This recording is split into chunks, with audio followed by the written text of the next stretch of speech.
And we're live. It is Tuesday, May 12th, 2020, 5 o'clock p.m. Eastern Time, 2 o'clock p.m. That other coast time. It's a weird kind of Boris Johnson news day. The opposition leader is now more popular than Boris Johnson, according to polls.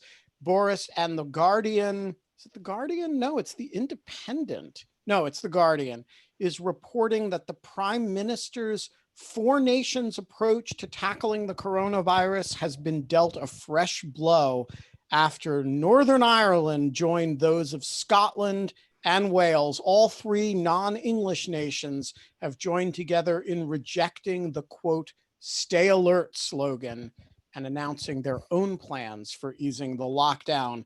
Meanwhile, in kind of combined Boris Johnson, Kim Jong-un news, Jeremy Clarkson took to Twitter today to take aim at Kim Jong-un, suggesting that he nuke his hairdresser. We are not allowed to have fun anymore. But in lieu of fun, we have Tim Miller, who's pretty fun. Tim, welcome to the show. I'm extremely fun. And before you launched this show, I was unaware that you guys were the fun types. I didn't know that to be the case. I thought that this would have been pretty standard for you, reading books, sitting at home. No, every day at 5 o'clock for the last 48 days, Kate and I have had a friend on Zoom in front of a live audience with a drink to shoot the shit in lieu of fun. And today that friend is you. It's not like we know you very well or anything, but I'll get as personal as you guys want here as we move along, so we can maybe know each other quite well by the end. Yeah, exactly. So what are you drinking? Should I lie? I'm drinking an iced coffee right now. Wrong answer. I have a 2-year-old, so I'm drinking iced coffee. I've been dabbling in daiquiris though. Lately I've been having some make at home banana daiquiris I've been doing, and Miraval Rosé. So I'll go for one of those after I'm out of the hot seat. All right. Tim, meet Kate Klonick. Hi. Kate Klonick, meet Tim. And Tim, there is an audience here. We sometimes rapture them into the conversation to ask questions. Right. But let me give a little bit of background about Tim for those of you who don't know him. Tim was one of the spokesmen for the Republican National Committee. He was a Republican operative. Is that a fair description? Dark arts kind of practitioner? I mean, I was maybe we get in trouble when we call people operatives on the show, Ben. I know. I'm a recovering operative. Unlike our friend James Carville, who still wears that with pride. I'm a recovering operative now, but I was certainly a dark arts practitioner. I started America Rising, which was back in the more mild day, pre-Trump days, probably the chief practitioners of the dark arts in the Republican Party for a little while. Just to be clear, sorry, can I ask a question? Yeah.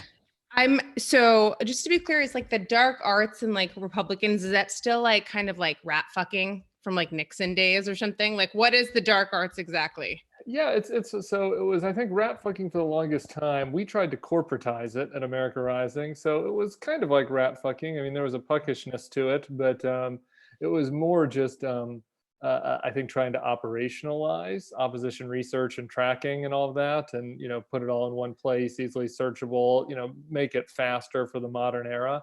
I think that Steve Bannon and Trump and Trump's coterie of freaks repopularized the less corporate, more clandestine rat fucking, which I think is now back ascendant within the party.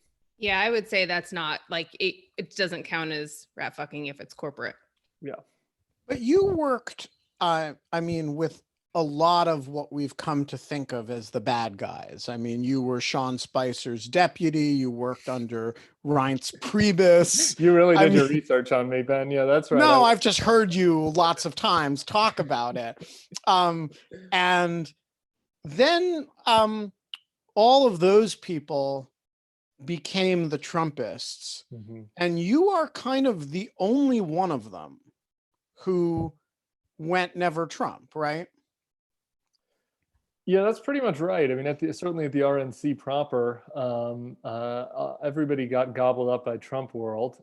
There is, I would be remiss to not note, I do have a friend, Kirsten Kukowski, who was a press secretary at the time at the RNC, and she resisted Trumpism. She didn't sort of go my route. I think she went the normal route of just sort of becoming a regular human again, rather than engaging in this absurdity. But yeah, I mean, it's true. And we were all there for the autopsy that you got, the famous Republican autopsy that Donald Trump, used as toilet paper in his path to victory. But it's interesting, the crew that did the autopsy was Reince and Sean, as you've mentioned.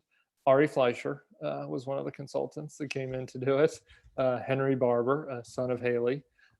Elise Stefanik, of now gone full Trumpy fame in the House of Representatives, myself, and Sally Bradshaw, who's Jeb's consultant, who's a fellow Never Trumper and is now a librarian. So it is interesting to kind of look back on those times that we all, the seven of us, had a pretty aligned view of what the party needed to do as far as to reach out to young people and diversify, et cetera, et cetera. And then Trump happened, and I guess I don't think I would be out of place to say that only me and Sally kind of maintained that view. Okay, so forgive my ignorance on this, Please. but you said autopsy, and got really hopeful for a second that you meant like an actual, but like what I like that's autopsy. a terrible thing to say. I don't actually wish that. It was just too easy a joke. But what do you mean exactly? It was the election. So after the 2012 election, after Obama won, the RNC, which I was the communications guy there at the time, with Spicer. Basically did a review of like, how do we get our ass kicked so bad? And it's like, what are the lessons we need to learn? And like the main lessons that we came up with were, there were certain just kind of boring technical things that the committee needed to do better with data and all that.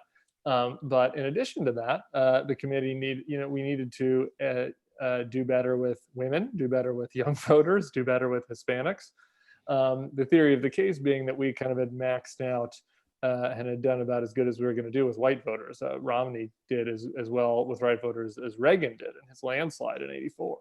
And so in some ways, we were obviously wrong about that. Donald Trump squeezed the juice, squeezed the just ends He just of that locked orange. him right up. Yeah, every non-college white voter out there into his camp.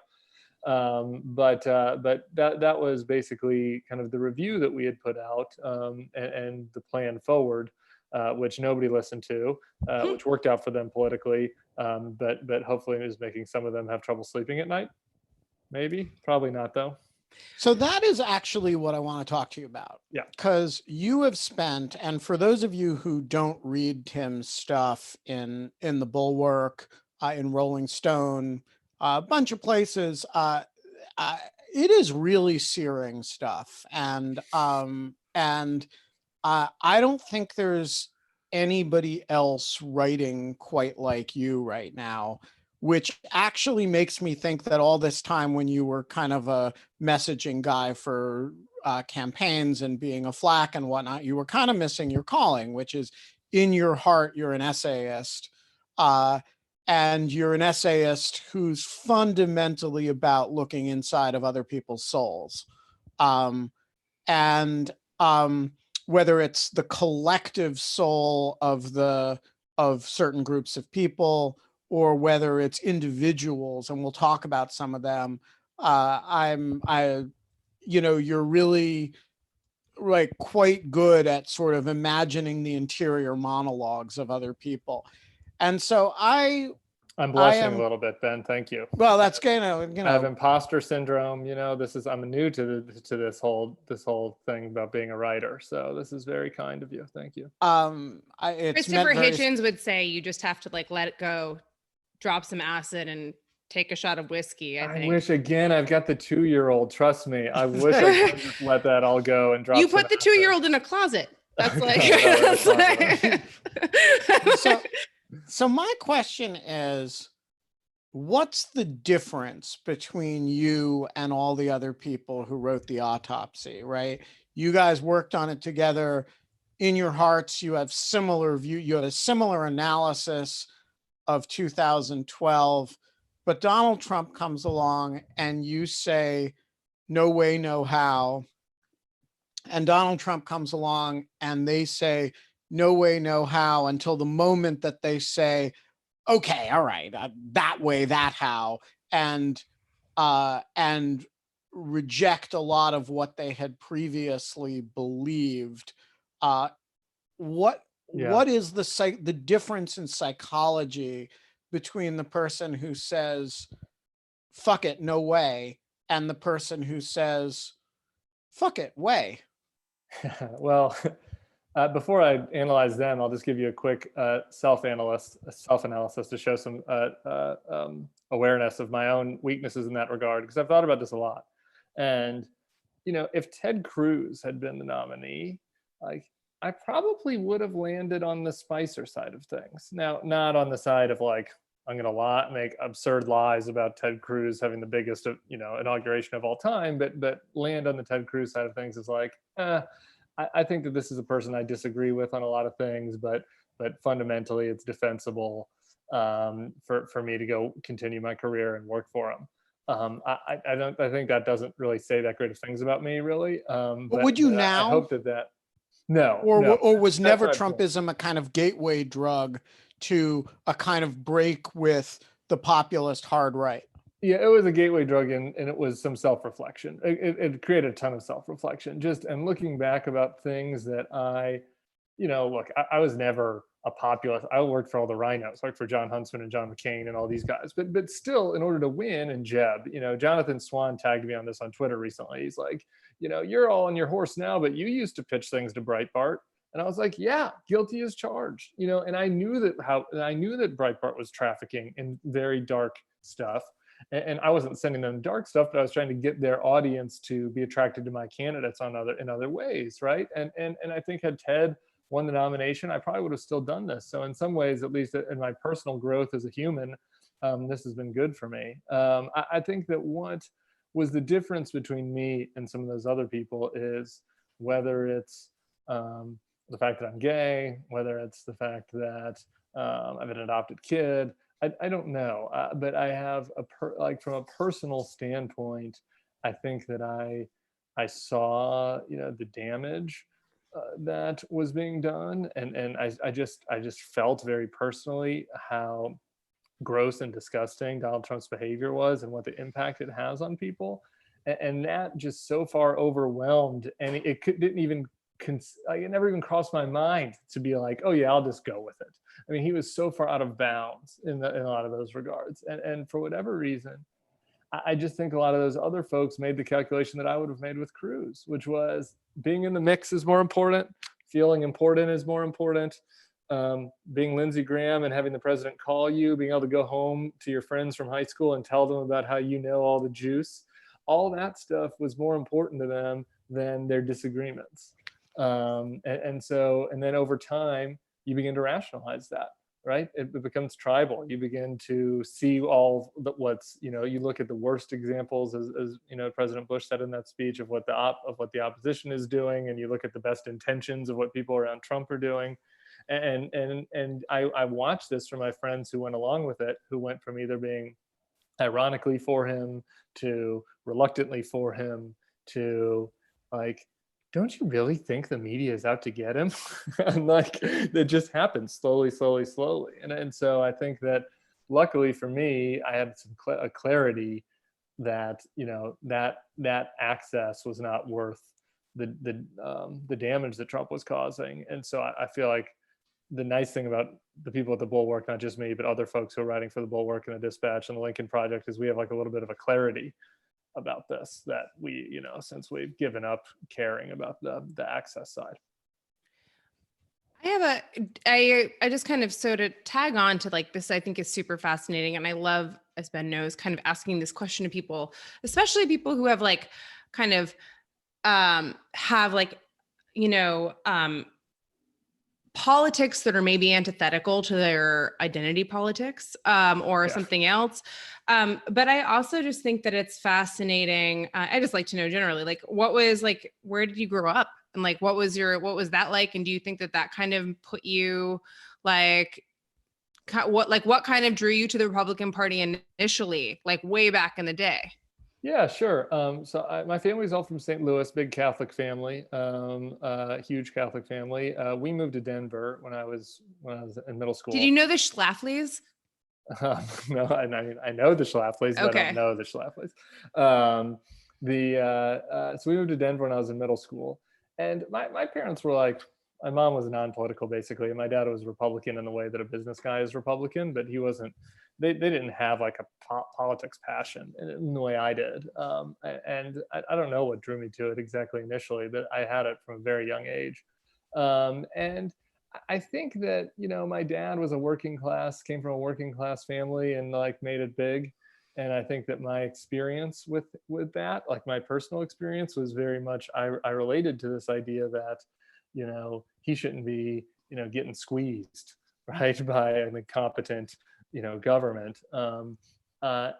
You know, my feelings about that have dulled over time as I experience other rich people, but who I think probably deserve to be squeezed. You realize that your dad was maybe not like the top echelon of like who people were coming after with taxes. Yeah, exactly. And so that is true. But then I think, and just in general, I was always drawn to, you know, kind of the classical liberal, you know, views: free markets, free people. You know, a country that was a shining city on a hill, a country that respected pluralism, a country where every person had the ability or was given the opportunity to reach their own potential, where like the government, nobody should put any ceilings on that, and that by, you know, kind of giving them the opportunity to do that and to do it on their own was the best solution.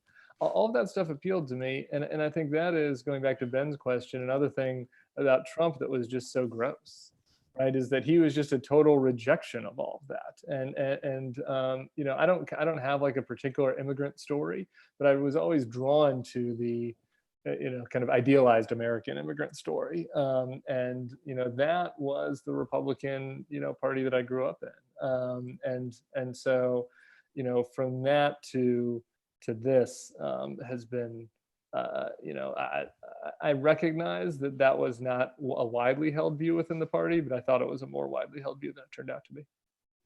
So we have a really interesting question from the Sum, who which dovetails with a lot of your work, actually. So the Sum, the floor is yours. Oh my goodness. Thank you. Hi, thank you very much. I agree with Mr. Wittes about your writing talent. I've read some of your pieces and been very impressed. Thank you so much. I don't have my question in front of me, but my basic gist was that I attended the impeachment hearings in DC, and Elise Stefanik was one of my biggest disappointments. I'm an independent. I've never been a registered Republican or Democrat, but I definitely lean left for my pro-choice positions. And she seemed to me to be a really smart, impressive, sort of moderate, progressive Republican that I could rely on to be a responsible Republican, the kind that I used to believe in, the kind that some of my parents were. And then at the impeachment hearing, I was just shocked. So I guess my question is, does she actually, or not maybe just her, I don't need you to divulge any personal relationship, but I mean, people like her or her specifically, do they actually believe in Donald Trump, or do they just ride that train to get what they need politically? I'm totally in YOLO mode this so I'm happy to just do personal conversations about people I don't care anymore. Sorry, Ben, were you going to chime in? Yeah, no. I was just going to say, that question plumbs the depths of a lot of the essays that Tim has been writing, and Yeah. about Elise Stefanik, for example, but also about Dan Crenshaw, and also about collections of people, particularly the anti-Trump folks. And so, I mean, answer the question, take whatever, as they say in Congress, the gentleman should take whatever time he needs. Answer the question with respect to Stefanik, but also answer the broader psychological question that it begs, which is about a group of people much larger than Stefanik. And relatedly, I think that you could probably weave in why Sean Spicer decided to go on Dancing with the Stars.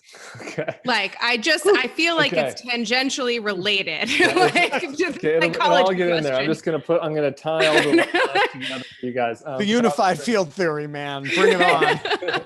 So I have a fun anecdote about Elise that was shared with me by a friend who she sent some tweet the other day that was like, I'm going to go on Trump TV today to talk about how the globalists are trying to take down President Trump. And this guy said that when he had met Elise about a year or two ago at one of these stupid DC events, and he asked her to recommend a book that she likes that, reflects her worldview.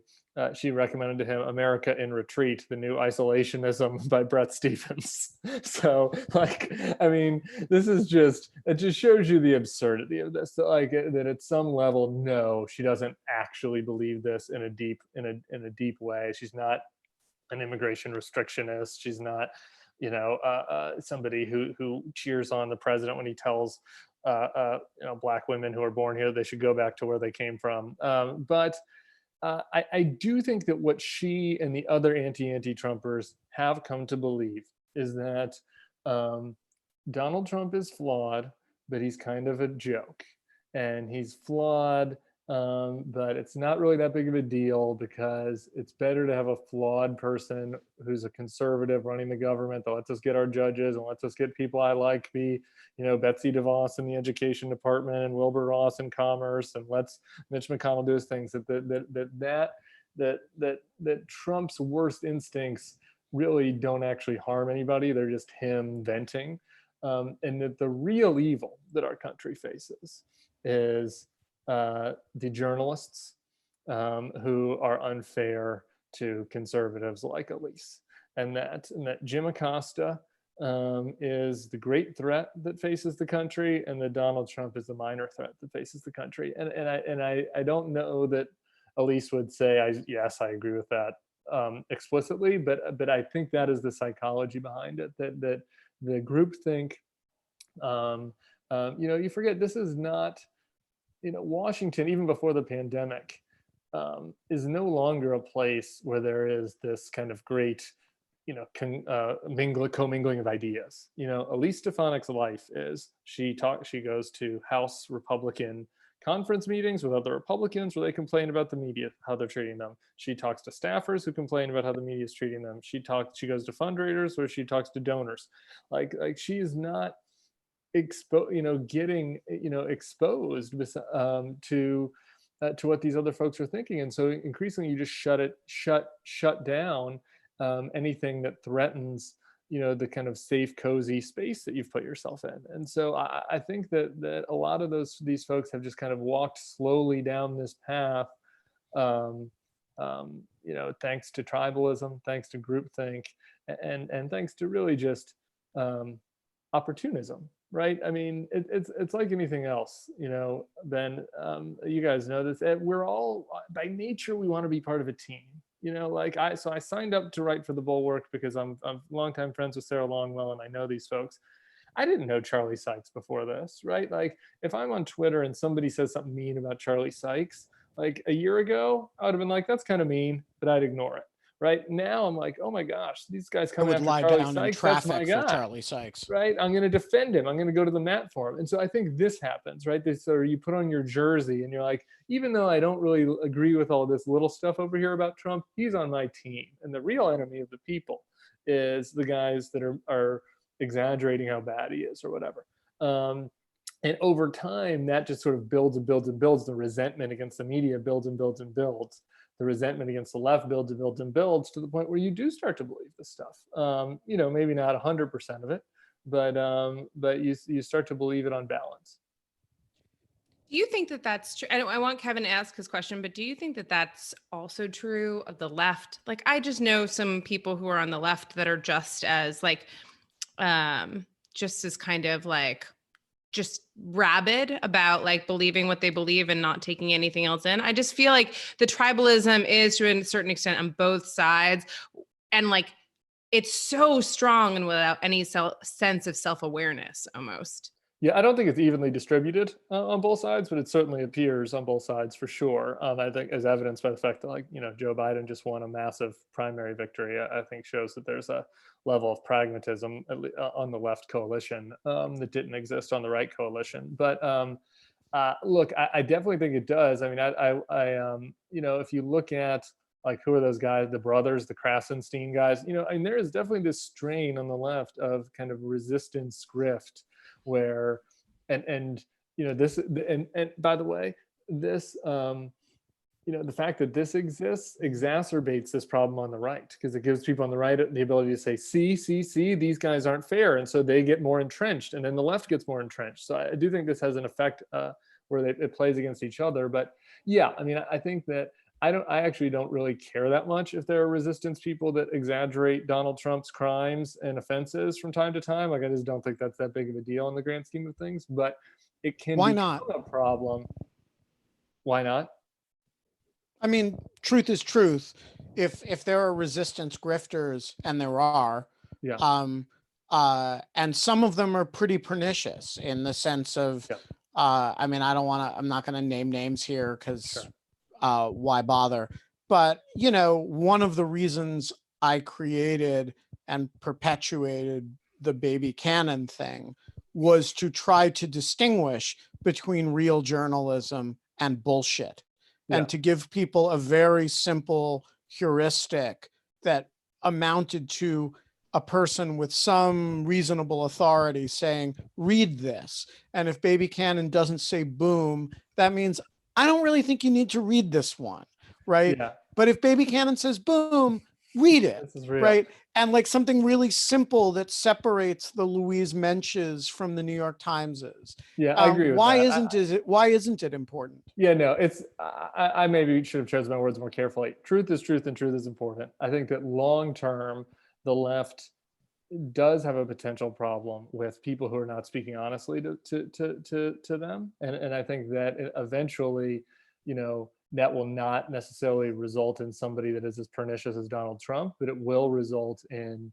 I think, a lot of some of the same things that you saw on the right, which is expectations game totally being out of whack. I mean, if you look at the proposals that some of the Democratic candidates put forth, like there's just no way that any of this is going to happen. Then that creates distrust between the elites and the base. So I do think that lying to your readers or lying to your constituents does matter. My point was, I just think given what we're facing right now, like the urgency of now, that like, it's just hard for me to get my dander up about the Krasenstein brothers, given the threats that are happening from the current president. But I don't want to diminish the fact that that the left is, that there is a danger of falling down a similar rabbit hole where there is a kind of band of populist left-wing provocateurs who have no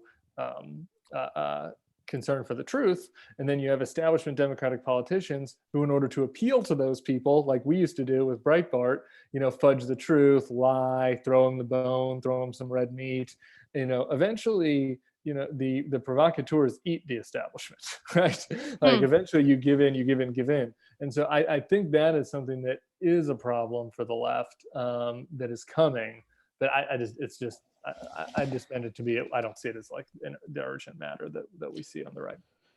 Kevin Donahue, the floor is yours.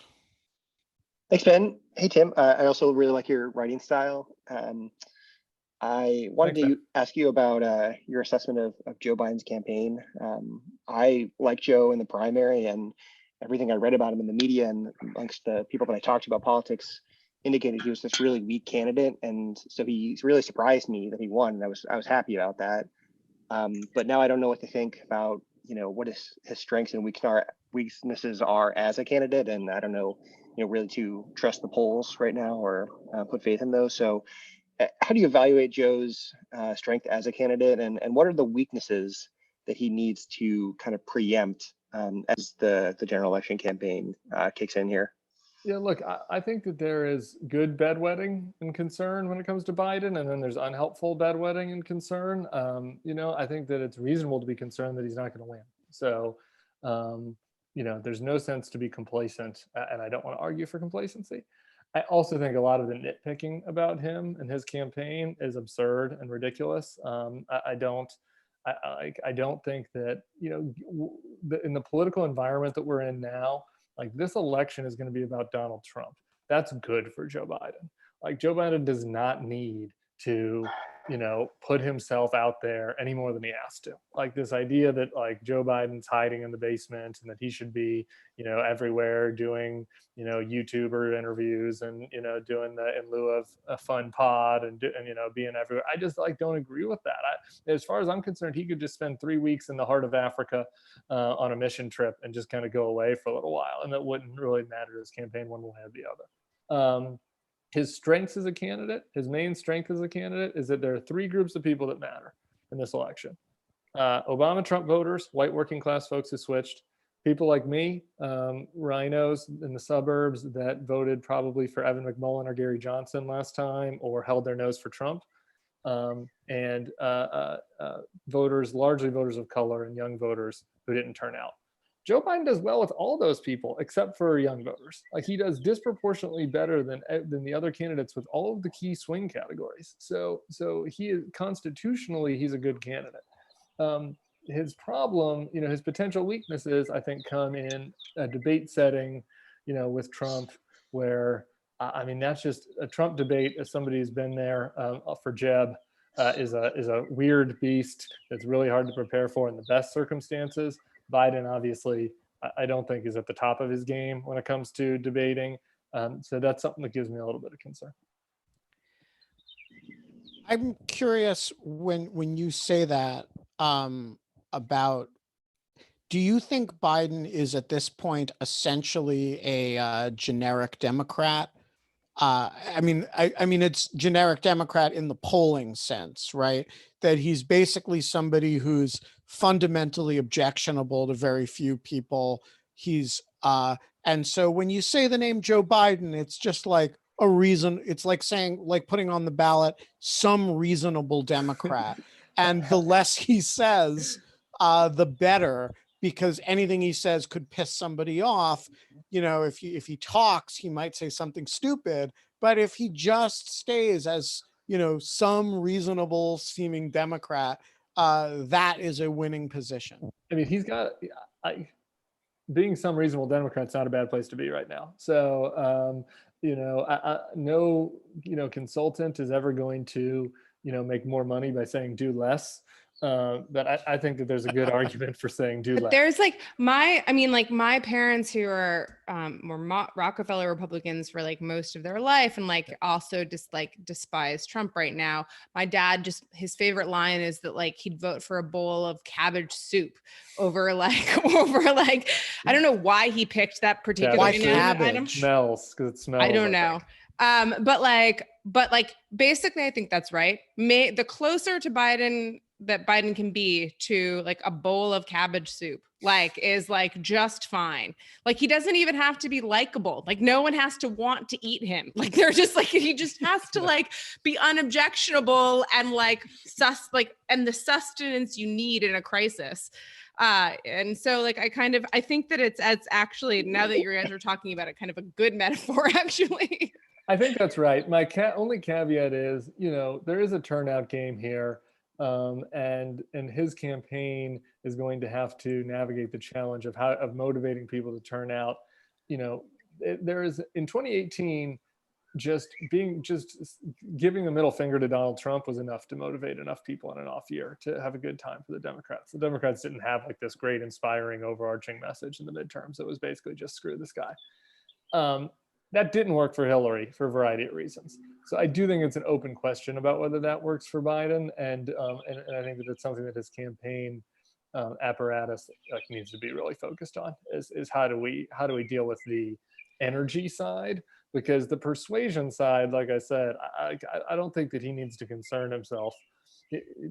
I agree with you, Ben. I think that he more has to concern himself with turning people off on persuasion side. Like I think he's like where he's situated in the electorate right now is a good place to be as far as appealing to the types of voting groups he needs to appeal to. But it's like how do you move up the dial on the intensity side? That's going to be his question. I want to get to John really quickly, but just one last thing, which is just kind of the idea that like, if you do have kind of this trade-off between people of like, just kind of, you said like, these are the voters that they need to get and everything else. And you kind of like, you know, and I completely agree with you, except that analysis presumes some level of normalcy to this election. And I just think that the black box of what voting day is going to look like is such an unknown as to put Nate Silver out of a job if he was like actually worth his weight in gold. That's another thing that the day should be really concerned about, because there's this weird conventional wisdom in Washington that's like, vote by mail is going to help the Democrats win because of better turnout naturally helps Democrats. Like, is that necessarily true? No. I mean, who uses like, firstly, there are a lot more non-college white people in the country that don't vote than there are urban, young, college educated, you know, white voters and, you know, voters of color. Like, there are a lot more in category one. So if you just raise turnout among everybody, that actually is going to help Trump, not the Democrats. And then secondly, out of those categories, who's more comfortable using the mail?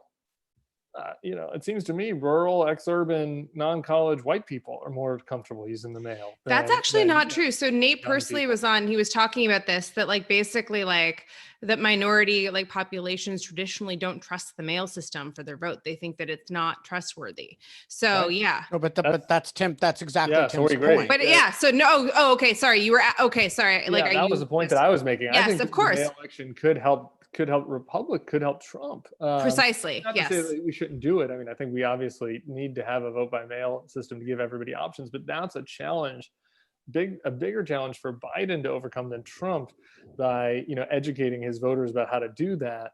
And like the conventional wisdom for some reason in DC is the opposite. All right. John Bordeaux has a question that is actually the question that I was thinking of asking you in light of some of the things you've been saying. So I'll just let John ask it instead of me. Thank you. Very kind. Yeah, I was listening with some interest in your growth journey since the autopsy and kind of how you advanced since then. But a lot of what I'm hearing here, and I've read some of your work and I love it. I haven't read enough. I'll go back and check more. How much of this journey is rethinking some of your prior positions, and how much it really is an inflection point of responding to Trump? And I'll ask the question this way. If the 25th Amendment option were pulled somehow and President Pence cleaned house of the more deplorable elements, would you go to work for him? No.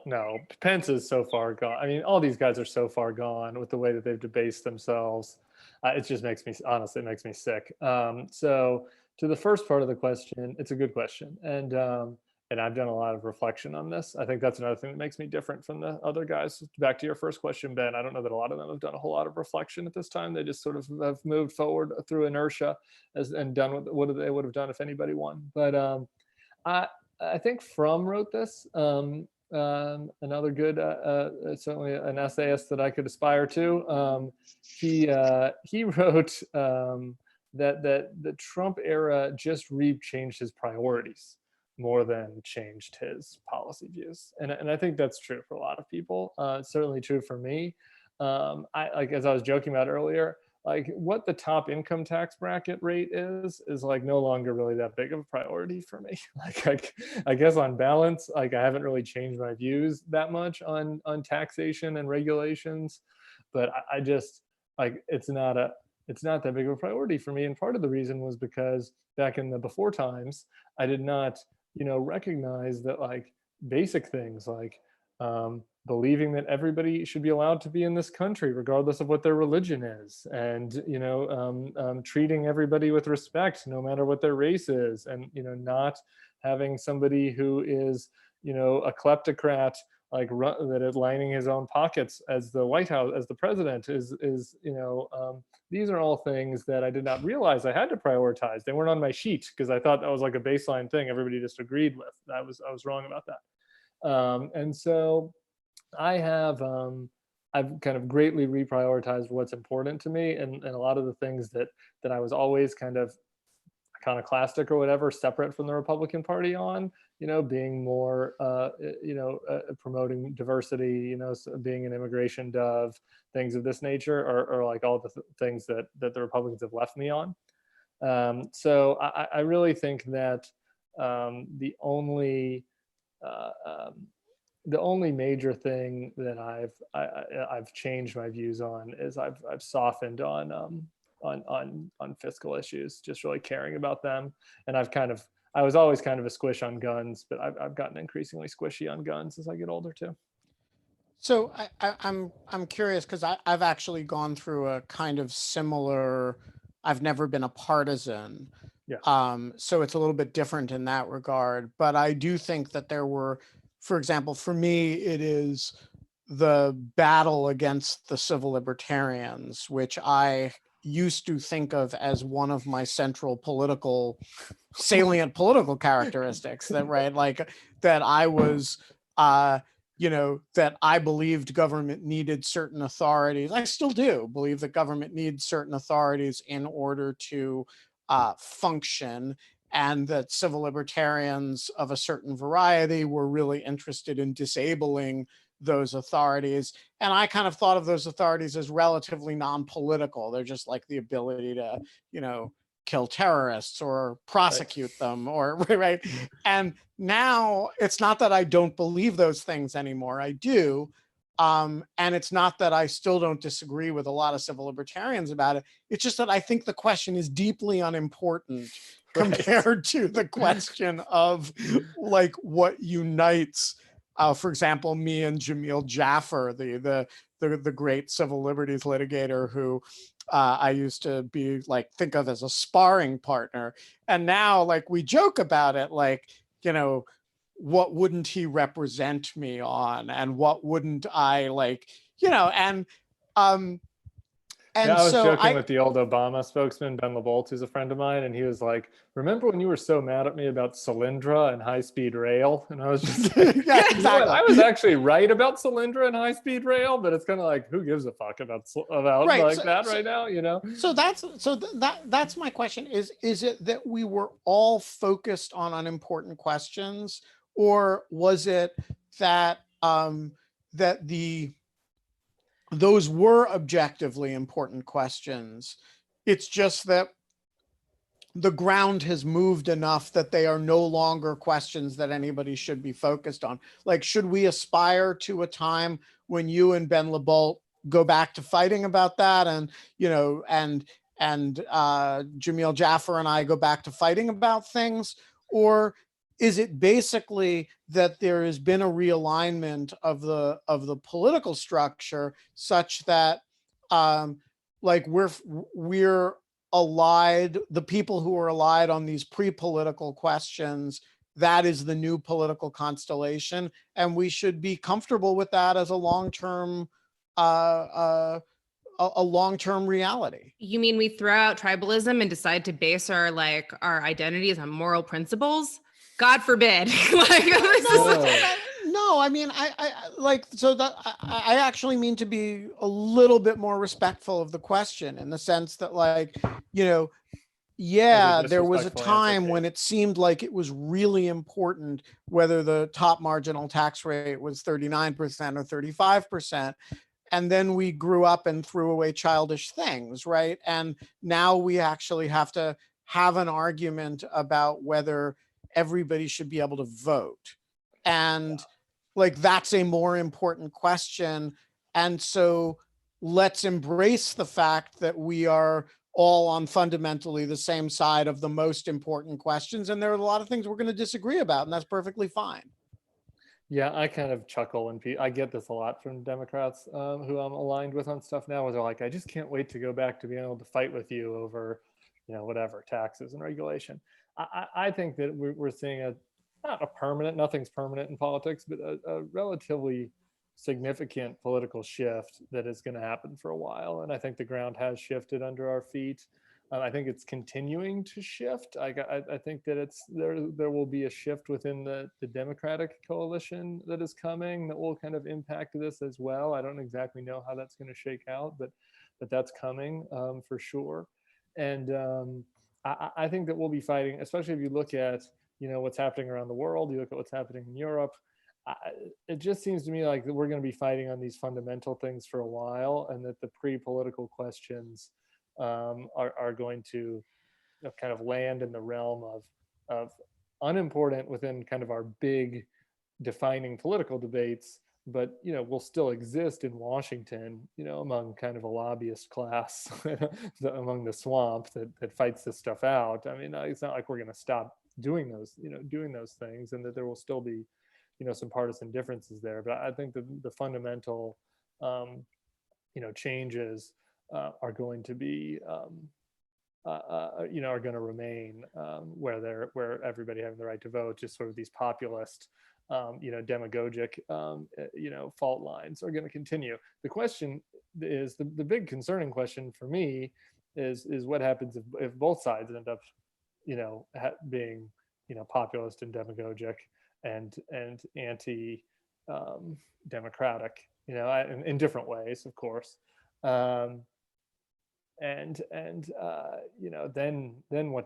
how does our politics respond to that? Because I think that probably our numbers, those of us who are on the side of these fundamental norms, I think we're in the minority. I don't think that there's a plurality for norms out there. Although I think the performance of Biden in the primary is the single most encouraging thing that has happened on behalf of that in a while. So we have a bunch of questions in the queue. We have 13 minutes left, though. We rapid fire. So let's just run through the queue. Michael Waxenberg with the lowercase W. The floor is yours. Thanks, Ben. I do have a question that builds on the previous discussion. First, I just want to thank Tim for his piece on taking Obamagate seriously. I could not have suspended logic and proportion that thoroughly and waded through that much crap myself. So I appreciate him doing it for us. I basically have a multiple choice question, though. Awesome. Basically, I'm curious what the target state is for you leading Never Trumpers. I mean, are you going to try to reclaim the Republican Party and deprogram your voters? Do you see a hostile takeover of the Democratic Party from the center right? Maybe a third party that occupies the center, or something else? Or E, none of the above, because you have to excise the cancer and worry about these big questions later? I think probably E, none of the above. I see us as being kind of like the Perot Democrats who just are without a party for a while. I really just don't. I don't see a feasible path to taking back over the Republican Party, especially given the shift in the demographics of the party since we. Part of Joe, not the whole story of Joe Biden's victory, but a part of the victory of Joe Biden is a lot of people that used to be at least swing voters, if not soft Republicans, voted for him. And they're gone now, I think, for a while. So I think taking back over the Republican Party is hopeless. Hostile takeover the Democratic Party is probably hopeless. Third party is probably hopeless. So I think that we are people without a home for maybe a decade or two, and then there will be certain opportunities and moments, I think, like you saw with Perot in '92 and with Trump, unfortunately, in 2020, where that coalition matters in a real way. What about being the conservative flank of the Democratic Party? People talk about that. I think that is a more realistic outcome, frankly, at this as we stand today, because of the large suburb shift to the Democrats. I don't. There's not a whole lot of opportunity for that, or there's not a whole lot of interest in that in the Democratic Party. I also think there's regional solutions. Like, I've thought that there could be a pretty effective group of us that kind of focus on running Republicans like Charlie Baker in Massachusetts and Democrats like John Bel Edwards in Louisiana. And I think that there's a path there because of the polarization in the country that has opened up. But in the national elections, we're hopeless. All right, E. Lindber, the floor is yours. Thank you. It's Eileen is the first name. Nice to meet you all. This has been great experience, first time in. Welcome. My first question, and I'll only ask one, but that came to mind when you all started was, what is the fundamental difference between a Republican mindset and a Democratic mindset? Because I've got this big rift in my family. We're all got plenty of money. I just don't get it. So if you have any thoughts about that. Oh, what do you man. think, Tim? That's a deep question. What is the defining rift in a rich family between the Republican mindset? I think that it is a kind of collectivist mindset versus an individualist is probably one of the prime things. And then I think that there's also nowadays, that was kind of maybe the old divide. And I think the new divide is like whether you see yourself as culturally aligned with the elites or anti-elite. Whether you kind of whether you liked the smart kids in your college class, or whether you kind of hated them all and resented them, and now want them to be embarrassed. I think that's another dividing line these days. That's more visceral than policy. I want to say that the smart kids were never the cool kids where I went to high school. I corrected myself. Smart kids. Excuse me. Yeah, it's an interesting question. I think that actually defines some portion of that psychology. When in your life the smart kids became the cool kids, because I think the more you were the cool kid in high school and then the nerd became the cool kid and you became the not cool kid, the more you are a resentful part of this this sort of resentment cabal. And the more you are kind of comfortable with your coolness at the sort of midlife phase, the more likely you are to be a kind of complacent liberal. There's no doubt that Trump has a huge appeal to people that were cool in high school and are unhappy with how their life has turned out. Like that's just, and a lot of times it's not their fault, like particularly in certain communities that, have been ravaged by, opioids, and there are a lot of real reasons for this. In some cases, they just fucked up. In some cases, just bad luck. But he definitely has an appeal to that mindset, particularly within men. Something that I've seen anecdotally and in focus groups. Kevin R., the mysterious Kevin R.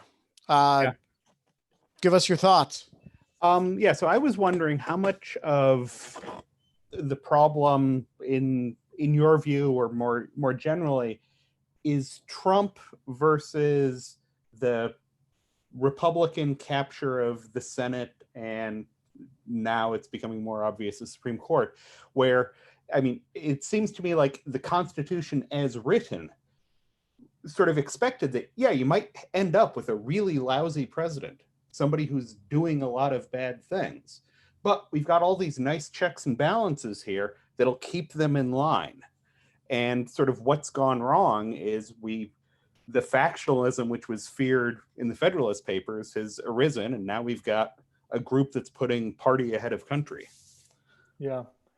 And this is part of the reason why I'm in the tribe that just can't go back to the party, because these guys have just been so complicit in the Senate in particular.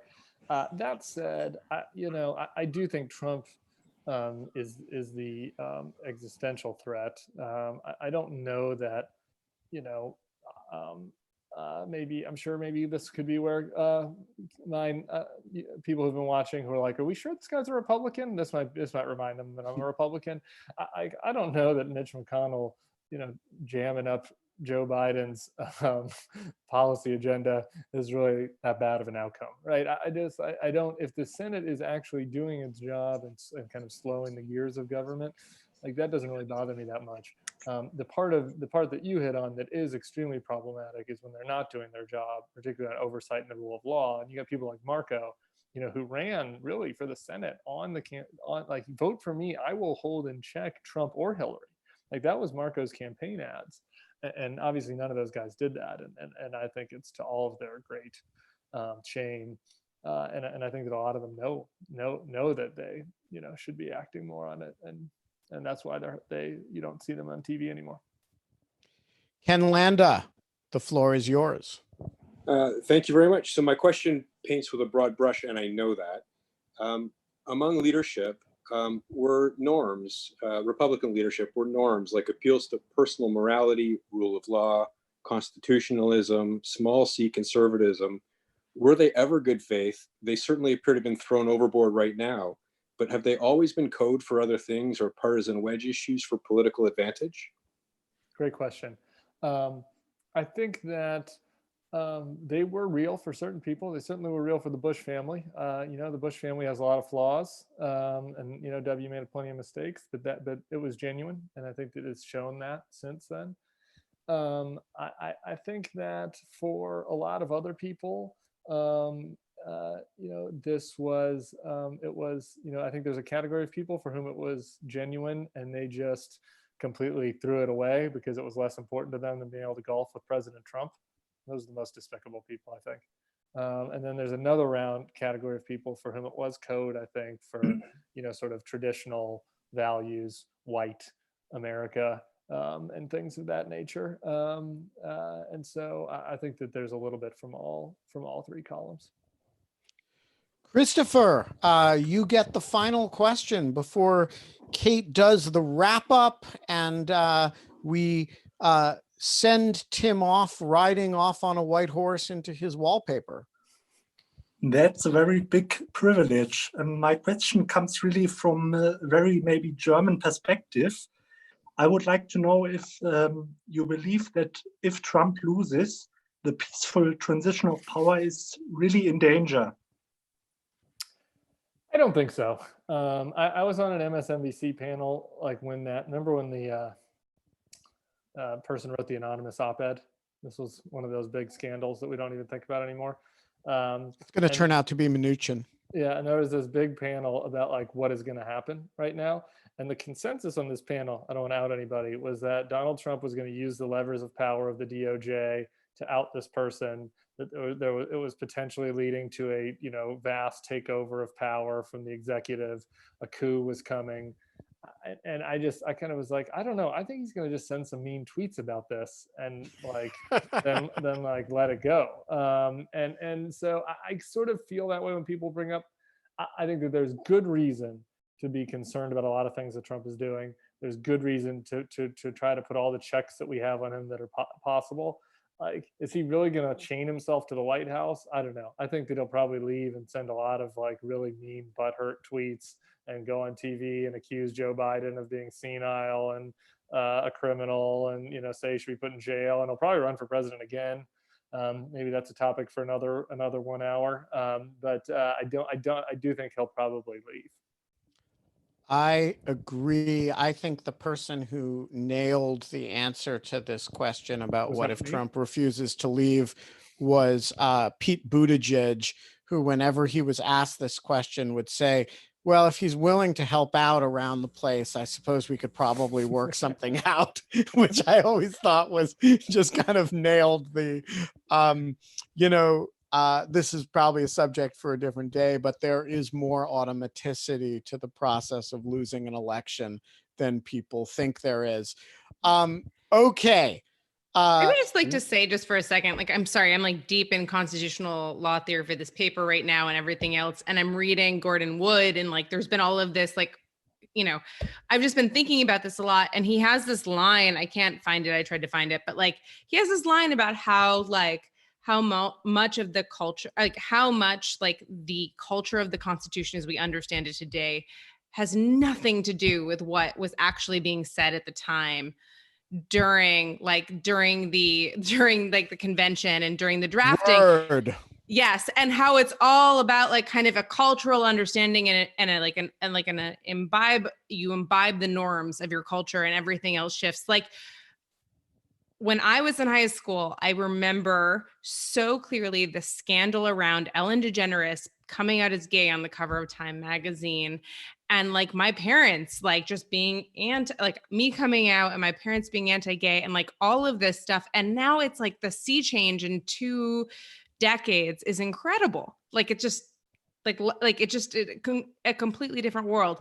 So too has Trump done that to the presidency, but that doesn't mean that we can't like kind of recover and take it back. Like people are very flexible, and I hope that like some of these things, but to this idea, the thing that Trump I think proves, and Jack Goldsmith wrote this in a beautiful piece for The Atlantic, is it's kind of norms all the way down.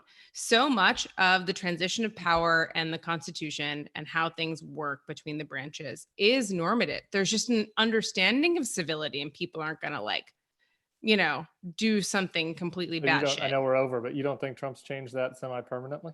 Oh, I mean, he might have. I only hope that he hasn't. Like, that's not like, to be fair, I think that like, I remember waking up after the 2016 election, and the biggest thing for me that was like weirdly like I was sad about Hillary, all of these things, no woman in the White House, this historic moment taken. But the thing that kind of kept coming to me was like, oh my God, he's going to get a presidential portrait in like the National Portrait Gallery and a library. Like he's gonna like, no matter what happens, even if we like vote him out, he's impeached, whatever, he gets this legacy. And like, I was just so angry that he got that. Like, I was just like, you're so undeserving of any of that. Like, and but to your point, like, I think that, yes, he could have permanently changed them. Oh, nice. Yeah.